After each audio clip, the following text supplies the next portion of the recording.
Aujourd'hui, je vous parle de l'envers de la médaille d'avoir un TDA ou un TDAH. J'ai eu beaucoup de réactions sur la page et ça m'encourage à continuer à faire la sensibilisation. Cela dit, il y a aussi des gens qui m'ont écrit qu'il y avait beaucoup de misère à avoir du positif avec le TDAH. Il y avait de la misère à avoir ça comme des super pouvoirs. On peut se dire les vraies affaires. Un TDAH, c'est un trouble neurologique et si on pouvait s'en passer, on s'en passerait. Vraiment très bien. J'ai décidé de mettre du positif et une petite touche d'humour sur la page parce que je veux vraiment prendre les avantages d'avoir un TDAH. Mais oui, il y a aussi des journées que des avantages d'avoir ça, t'en vois pas. Par exemple, hier, ça allait vraiment pas. Je me suis levée, j'avais pas d'énergie. J'ai essayé de me motiver à faire une liste de tâches, à travailler sur des choses que j'aime, à dessiner, à aller à la plage. Et il y avait rien qui me rendait de bonne humeur. Avoir un TDAH, c'est avoir des journées, des gros ups, des belles journées, pleines d'énergie, pleines d'activités. Et le lendemain, être une autre personne et être un paquet de nerfs du début de la journée au coucher.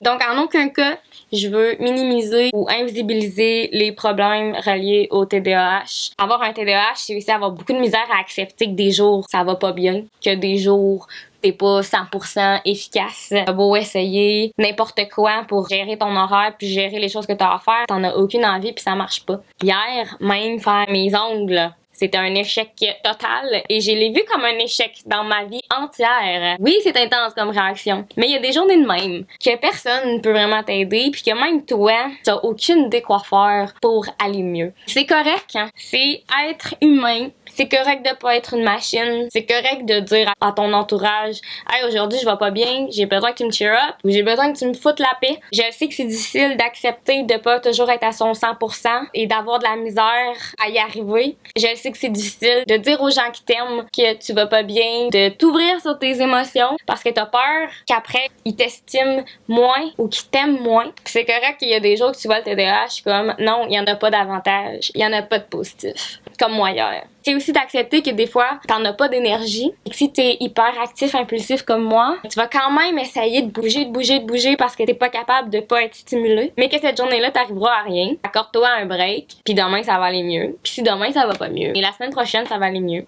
Il y a aussi des commentaires qui sont venus me chercher comme moi quand j'en parle autour de moi, on me dit que le TDAH ça existe pas puis c'est une invention. Il y a personne qui a le droit de minimiser ce que tu vis. Puis c'est en sensibilisant, en parlant de ce qu'on vit, de le vivre ensemble puis de partager nos péripéties qu'à un moment donné tu vas peut-être voir du positif à avoir un TDAH puis des avantages puis tu vas être capable d'aller chercher ces forces-là.